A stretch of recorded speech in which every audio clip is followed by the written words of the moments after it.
Ancient Overlord. One day, a young girl's village was sacked by bandits. To protect her family, she took up a dagger her father had found in the mountains and killed one of them, an act that shocked her family. But the bandits fled, never to return. 5 years passed, then 10, then 20. Though the family she protected began to go old, the girl never aged. Eventually, other villagers began to shun her. With no one to turn to, she finally left her village and began to wander the earth, visiting many strange lands in the process. As the years passed, her skill and fame as a master sword fighter grew to legend. Eternal life, a powerful weapon, and boundless experience. She used these talents to become queen of a nation. And yet, there was emptiness in her life, for she still desired the kindness her family denied her after that fateful day. Beastbane. Once upon a time, there were 3 princesses. The middle princess wasn't very bright, but was renowned by all as a great beauty. Once she came of age, she was married off to the king of a neighboring nation. The neighboring king adored his new wife and treasured her looks above all else. He gave the middle princess 6 new dresses and 8 fresh flowers every day, and his love caused her beauty to shine all the more. The middle princess did all she could to remain beautiful for her king, but she knew time would eventually catch up with her, as it did for all. So after much hard thought, she developed a cunning plan. The middle princess had herself stuffed and mounted so she could remain beautiful for all time. The king wept joyful tears at the sight, but alas, 2 years later, war broke out, and her body was crushed under the rubble of the castle. Cruel Oath. Once long ago, there was a group of 7 boys who were born in the same village. Though they were not brothers by blood, they treated each other as family. One cold night, a fortune teller appeared and warned of a traitor among them. The boys laughed it off and went about their business, but the next morning, one of them lay dead. With each passing night, another boy died. The survivors grew more and more suspicious of each other, each harboring terrible doubts about what happened to their brothers. On the morning of the 7th day, a single survivor stood tall. Cleaning the blood from his hands, he chuckled to himself. Better go find the traitor. Cypress Stick. I was in a dead sleep when Mum started shouting, "Wakey, wakey," she squawked. "Rise and shine, today's a very important day. Today's your first visit to the castle." Annoying, right? But I got up anyway. Today's my 16th birthday, and I have an audience with the king. Mum's apparently worried that he'll charge me with some big important tasks, so she gave me a Cypress Stick for some reason. Like that'll help. As we walk to the castle, Mum keeps blabbing on how excited she is and how long she's been waiting for this day. She's told me this story 1,000,001 times, so I just keep quiet like always. When we arrive, I see my friend coming out of the castle. He's 16 too, but his fearless gaze makes him look like a legendary hero to be. I'm sure he's got a lot to live up to. My dad's just a carpenter, so I've got it easy. Engine Blade. A small prince rests alone in a vast, vast bedroom. He wishes his father knew how much he hates sleeping alone, but he doesn't dare to tell him, for the king is a very busy man and must not be disturbed. A king sits alone in his vast, vast office, drowning in the affairs of state. All he wants is to see his family and hug his son, but he cannot, for his every waking moment must be spent in service of the people. One day, while eating dinner, the king asks his son what he most desires in the world. He hopes he will say that he wants them to spend more time together, but instead, The boy simply points at a sword hanging on the wall. The ancient sword is considered the sign that one is ready to rule. Someday. The king chuckles. His son faintly smiles back at him. All he really wanted was for his father to read him a bedtime story. Faith. In the capital of a distant eastern land, there lived a poet who was devoted to his art. But his words failed to touch the hearts of the people, and he could make no profit from them. Soon, his life became unbearably hard. Seeing the limits of his talent, the poet chose to abandon the pen and work the land instead. Soon, his lily-white skin began to go dark, and his once frail body became sinewy and tough. He eventually married a kind woman, and several years later, they had a child. As the peaceful, uneventful days went on, the man began to feel that there could be no greater happiness in life. Or so the poet wrote before he put down his pen, swallowed the paper whole, and prayed that the next life might turn out so well. He then took faith, already stained with the blood of another, and plunged it deep into his chest.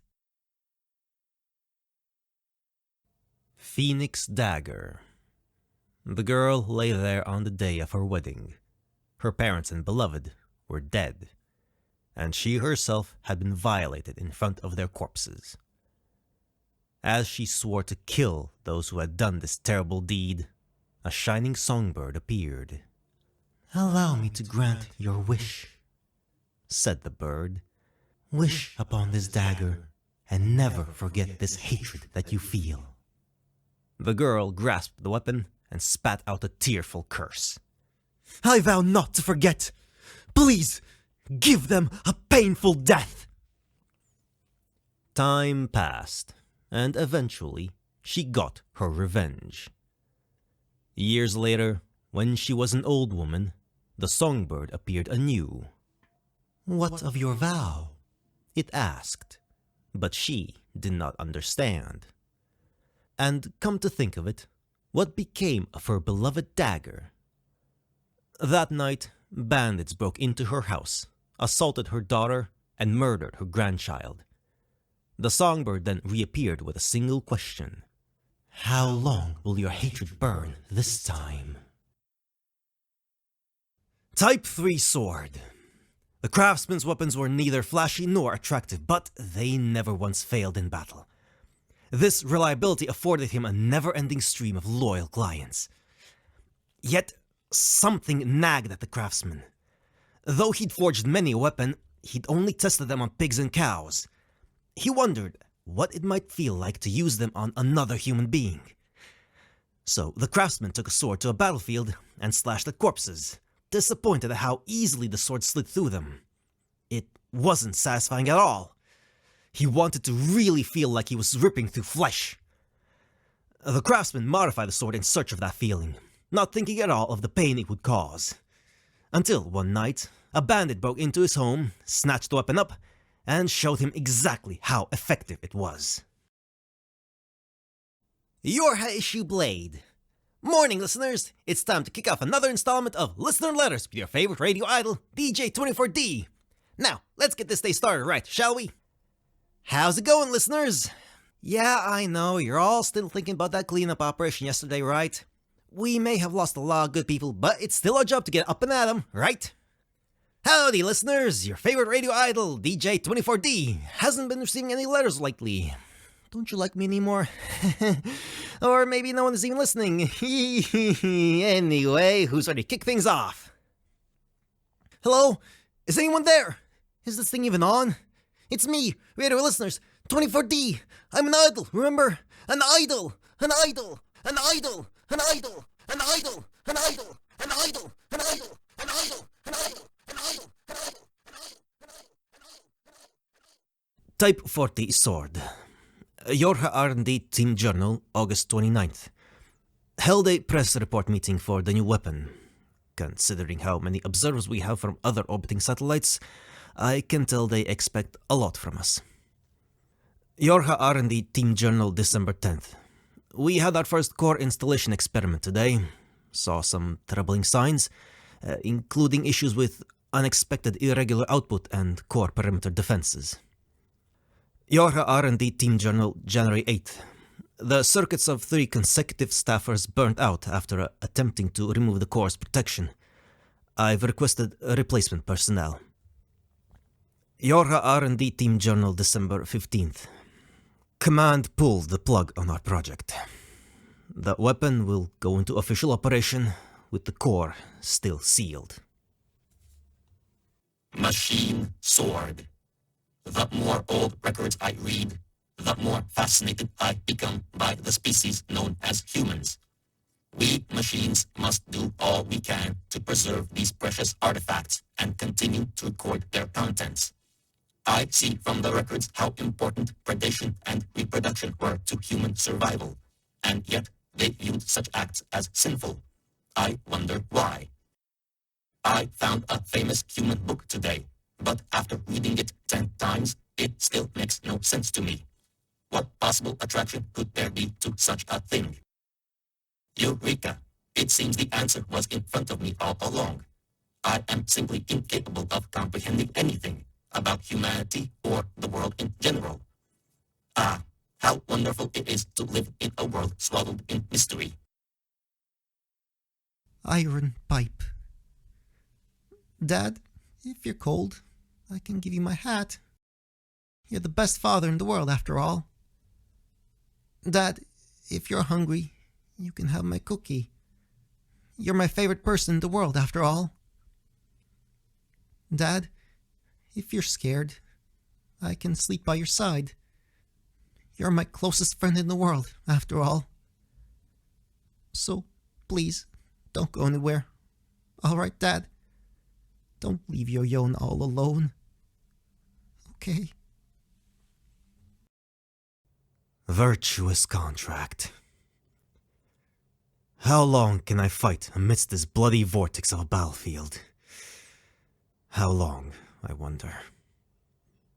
How long can I continue to protect what I love amidst this endless war?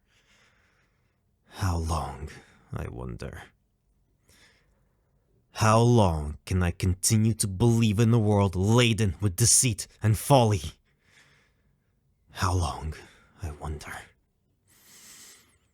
How long can I lie to myself as I despair at the dark future of this world?